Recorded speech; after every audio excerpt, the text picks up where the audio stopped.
Meu nome é Carmésia, eu sou etnia Macuxi, eu nasci no Japão, no Maloca do Japão. Eu sou Marineide, né? Sou da etnia Macuxi. Sou Marcela de Lima, Macuxi, né? No meu nome, em Macuxi, é Pixanapá, né? Eu nasci na comunidade da Barata.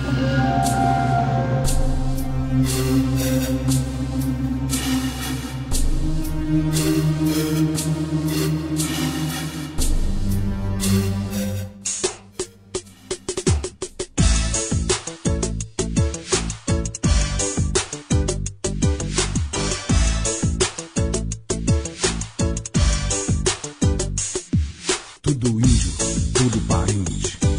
Tudo índio, tudo parente. Tudo índio, tudo parente. Tudo índio. Pela primeira vez, o Censo 2010 fez uma cobertura completa no estado de Roraima e chegou a um número o mais real possível com relação à população indígena. Nós chegamos a uma média de quase 50 mil pessoas se declarando indígena para o IBGE no censo. Tá? Pela primeira vez a gente esteve efetivamente em todas as comunidades indígenas, né?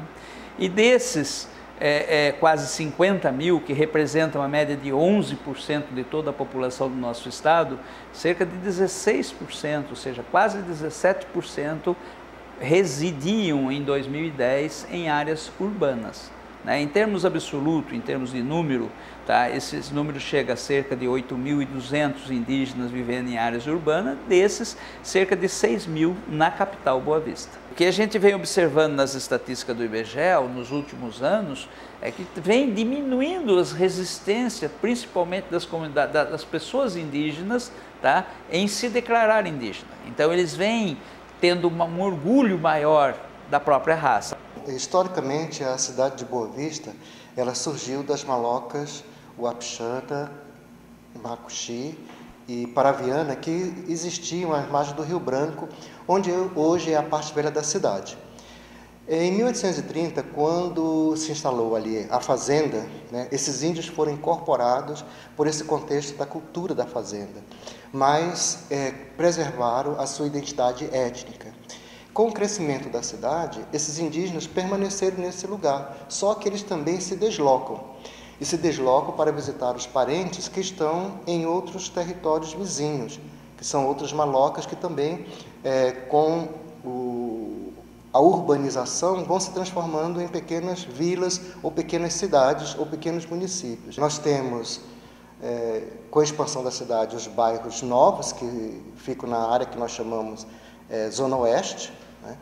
E nesses bairros nós temos diferentes grupos que vieram da Maloca em busca de melhores condições de vida, mas também filhos daqueles que já eram das antigas malocas do centro da cidade, que foi se expandindo e foram ocupando esses novos bairros.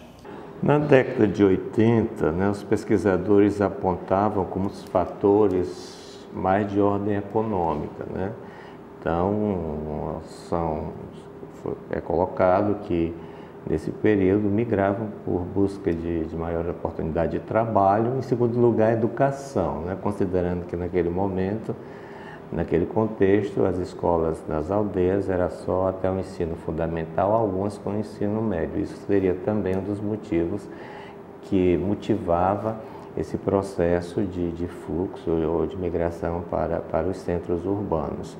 Em terceiro lugar, a questão da saúde, né? Então, migravam também por questões de busca de tratamento, né? De saúde na cidade. Então, os autores apontavam esses três elementos como os elementos que impulsionavam esse fenômeno. Hoje nós temos outros indicadores, né? Hoje nós temos uma situação que em algumas áreas indígenas que foram demarcadas de forma descontínua, que, se eu não me falha a memória, são 20 e poucas áreas, 20 e poucas terras, né? Essa população cresceu, né? E isso também tem sido atualmente um elemento motivador desse processo migratório. Hoje também há levantamentos de que muitos indígenas que estão nas cidades vem da Guiana em função do lado brasileiro ter algumas políticas públicas que do outro lado, do país vizinho, não tem. E as desigualdades efetivamente se concentram nesse segmento social. Tá? O pardo, o negro, o indígena, normalmente os indicadores apontam menores rendas, menores probabilidades, menor nível de instrução, não é? Então ainda, infelizmente, apesar da nossa formação, nós ainda somos uma sociedade de branco, onde prioriza efetivamente a cor branca. Tudo índio, tudo parente. Tudo índio, tudo parente. Como ela foi criada em 2005 exatamente para ver essa questão dessa violação dos direitos dos índios citadinos, as nossas atividades nós trabalhamos por polo, né? Nós trabalhamos em 2013 o projeto da cartografia, né, social da Amazônia, trabalhamos com os catadores, mas esse ano também nós temos outro objetivo, exatamente a questão de trabalhar os polos, né? Nós temos o polo União, Monte das Oliveiras, Araceles, Cidade Satélite, e junto com nossos parentes, a gente se reúne e lá vamos discutir o que é que nós realmente queremos quanto indígena que vive no contexto urbano. Direito à moradia, direito realmente uma educação diferenciada. No começo, assim, que eu conheci a organização, eu sabia que eu pertencia a um povo, mas ao mesmo tempo você se sente só. Aí quando eu conheci a organização foi que eu encontrei os pares e aonde eu mantenho essa luta para fortalecer muito o nosso povo que vive no contexto urbano e dar essa visibilidade, né?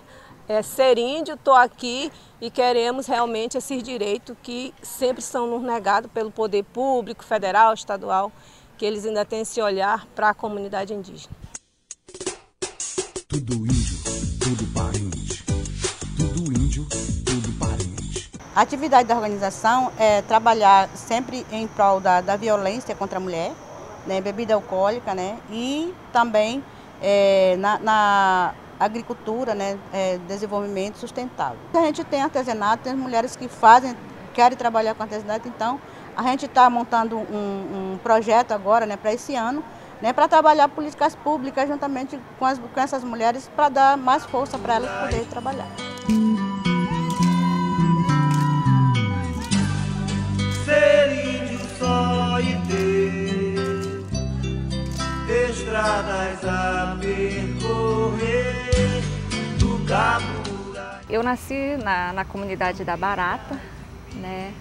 Então lá eu estudei, de lá eu saí para fazer o ensino médio em Alto Alegre, mas depois eu retornei para a comunidade como professora, para a comunidade do Canauani como professora. E lá eu aprendi e comecei a conviver com o movimento indígena, o movimento dos professores indígenas, e também foi aonde eu aprendi e iniciei no movimento indígena como um todo. Então, a partir do momento em que eu comecei a conhecer a Organização dos Professores Indígenas de Roraima, eu como professora wapixana, me inseri e comecei a participar das assembleias, das reuniões, ajudando, contribuindo nas discussões sobre educação escolar indígena. Em 2005, eu me tornei coordenadora da Organização dos Professores Indígenas de Roraima. Hoje, atualmente, sou vice-coordenadora da organização, continuo, né, como vice-coordenadora. E então, já participei muito de Comissão Nacional de Educação Escolar Indígena, hoje sou membro da Comissão Nacional de Política Indigenista no Ministério da Justiça. Nós queremos não só formar na graduação, então o que acontece? Nós queremos pessoas formadas em mestrado, doutorado, para também atuar em espaços que são fundamentais que os povos indígenas ocupem. Então, eu e mais 4 colegas, né, também parentes indígenas, nós fizemos a seleção do mestrado e fomos cursar o mestrado pela UFAM, numa parceria com a Universidade Federal de Roraima. A universidade fez uma parceria com a UFAM e aí então nós cursamos o mestrado em Sociedade e Cultura na Amazônia. E isso possibilitou a gente conhecer uma outra instituição que também trabalha com formação de indígenas, e nós trouxemos essa experiência também de lá, para que a gente possa também, futuramente, aqui no Instituto Siquirã, aqui na universidade, também, né, possibilitar que haja especialização e também futuramente mestrado oferecido aos povos indígenas. O Instituto Siquirã, ele foi criado em 2002 a partir de uma demanda das lideranças indígenas lá na comunidade indígena Kanauani, através da Carta de Kanauani, que é a Carta Reivindicatória de Vagas Específicas para a Formação Superior Indígena. E a Universidade Federal atendeu essa demanda, criando, na época, o Núcleo de Formação Superior Indígena em Siquirã, e que, após algum tempo, foi transformado em Instituto, né? E aí, hoje, o Instituto atende a primeira demanda, que era a formação de professores indígenas. Já tem mais de 140 professores formados, né? Já alguns fizeram mestrado em outras universidades e até aqui na própria Universidade Federal de Roraima.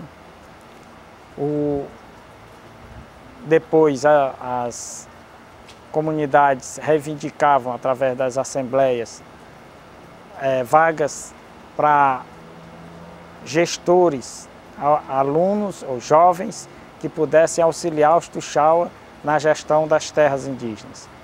Porque a luta pela demarcação aconteceu, teve o êxito, né? Saíram os territórios, e agora, como vamos administrar esse território? Então, a demanda por uma formação em gestão territorial. Aí fizemos a comissão que elaborou o PPP do curso de Gestão Territorial Indígena, com 4 ênfases: em patrimônio indígena, agroecologia, empreendimentos sociais e infraestrutura e serviços. Isso estamos tentando atender com essas ênfases a questão da gestão territorial. Uma nova demanda, a partir dos convênios de saúde com a antiga FUNASA, e hoje com a criação, a reivindicação do movimento indígena nacional para a criação de uma secretaria específica de saúde indígena. Aí criou-se a CESAI, e esses convênios demandaram também uma necessidade de formação superior na área de saúde. Então foi criado o curso de saúde coletiva indígena. A universidade, através de uma demanda também e de uma reivindicação, intermediação do Instituto, solicitou de outros cursos normais da universidade vagas específicas para indígenas. Não é cota, é um modelo próprio da Universidade Federal de Roraima, que estabelece vagas específicas. O curso tem 30 vagas e oferece 2, 3, até 6 vagas. A Otecnia oferece 6 vagas específicas para indígenas. Ele não concorre com os não índios, mas também não tira vaga dos não índios. São vagas específicas. Quando a gente discutiu a criação de um curso específico para formar professores indígenas, era justamente isso, para que a gente pudesse mudar a educação formal nas escolas das comunidades. Então, hoje nós temos 10 anos de licenciatura intercultural. Nós podemos avaliar que algumas coisas já mudaram, porém o processo educacional é um processo longo, que mudanças elas vão acontecer. Hoje a grande discussão que os professores formados na licenciatura, assim como eu, estamos discutindo, são os projetos político-pedagógicos das escolas indígenas. Por quê? Porque a gente quer fundamentar e criar um sistema próprio para a educação escolar indígena. Então, a gente pensa a longo prazo, nós não pensamos assim, a formação, para o professor voltar para a comunidade, dar sua aula e pronto. Nós pensamos a formação como um processo de transformação, não só didática, mas política e também na própria estrutura do ensino.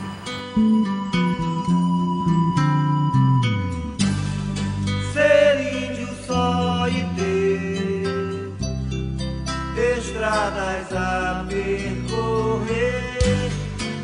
1992 eu comecei a pintar, através que eu olhei a exposição do um artista daqui de Roraima, o nome dele é Eliese, irmão do Eliequim.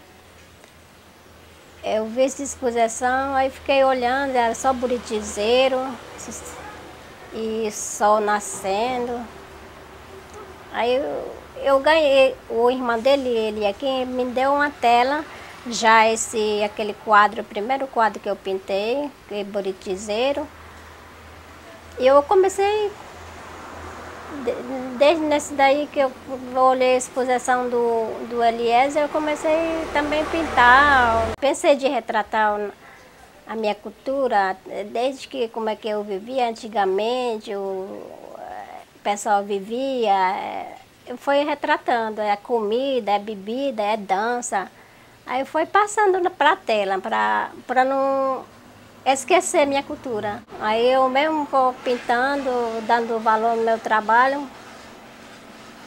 Aí continuo pintando sobre cultura indígena daqui de Roraima, para não acabar o costume dos indígenas daqui, para mostrar para o Brasil inteiro e para fora. Eu gostaria de dar assim, dar oficina nas malocas, para não esquecer. Ensinar a pintar, como é que antigamente vivia, o povo vivia antigamente. Minha ideia é de dar aula, oficina nas comunidades. Yomlamu, Macujiamu, exposição que nem ia casar, anda de chimta, operário tá, mornem amrogon, zanu yasre mutedi, urogon celulam também como tedi. Urugon selu men kajuya, mokshuya, ram também como te di tau ya selu.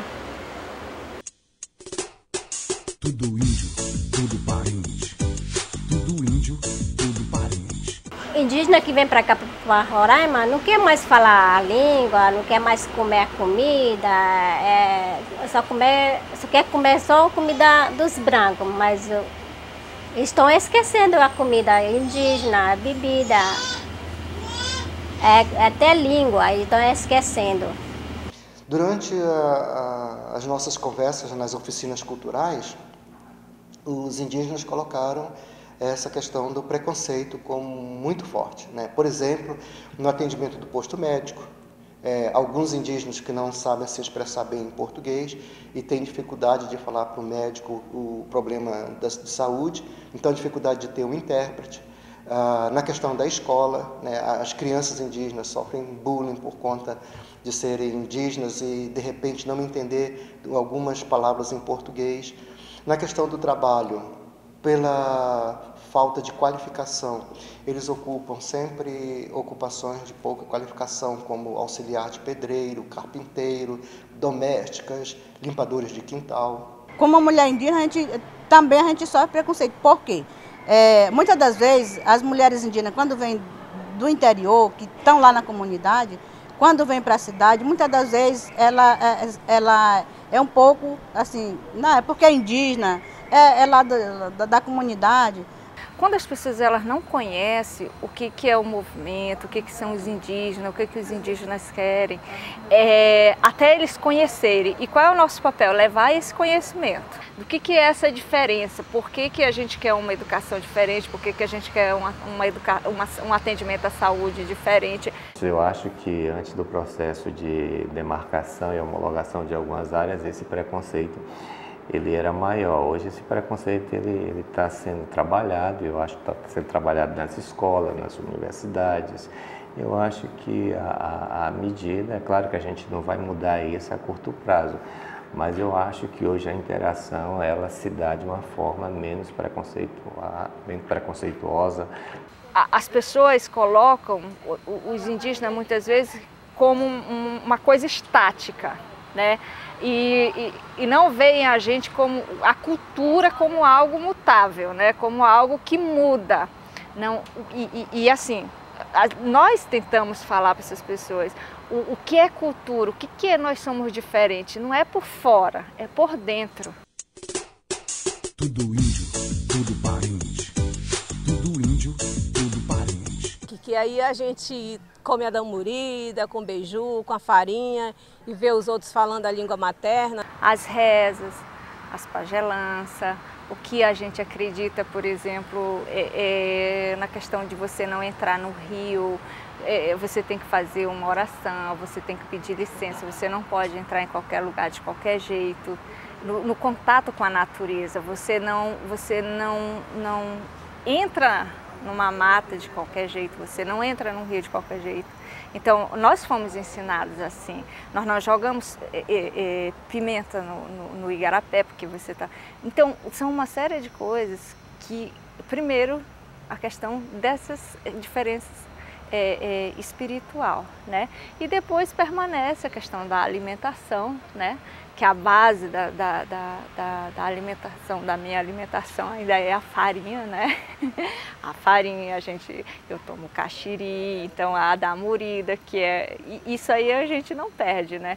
Então, são coisas assim que eu trago o que foi ensinado lá pelo meu avô, né? E que a gente não... Eu posso viver e tenho, como eu tive a oportunidade de viajar, de estar em outros países e tudo mais, mas é aquela sensação de que não é... No dia a dia a gente pode passar uma semana, a gente sempre fala quando a gente viaja, né? Ou fica em algum lugar, em algum hotel, a gente sempre brinca com isso, né? Ah, vamos experimentar o diferente, mas lá no fundo a gente começa a sentir saudade da nossa farinha, da damurida, do que é nosso, do nosso espaço, da natureza, então isso faz falta. O importante é que eles incorporaram a cultura urbana, mas não perderam a identidade étnica. Então, apesar de realizarem as suas confraternizações culturais na cidade, eles preservam ainda a confraternização com a comida da murida, com o caxiri, com a dança do parixara. É claro que não tem a mesma indumentária da maloca, mas é incorporada ao meio urbano.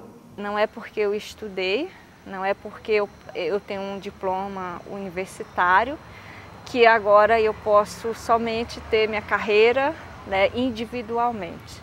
Mas uma coisa que eu aprendi dentro do movimento foi que isso tem que servir para que eu possa ajudar o coletivo, outras pessoas, a comunidade e meu povo, né? Então, isso aí é o que mais também marca a minha vida, a minha história de vida, porque hoje eu tenho um diploma de mestre, né? Mas para mim os grandes mestres são aqueles anciãos que me ensinaram tudo isso que eu sei hoje. Eu sou índio, não tenho vergonha de dizer, e eu vejo que você se unindo e fortalecendo esse povo, nós vamos conseguir o que tanto nós almejamos, esses direitos que são violados e são negados para os índios que vivem no contexto urbano. Eu me sinto muito orgulhosa porque eu sou uma índia que nunca vou deixar de ser uma índia. Só porque eu vou morar na cidade, eu não vou falar minha língua, mas eu falo minha língua. Eu como minha comida, damurida, caxiri, tudo.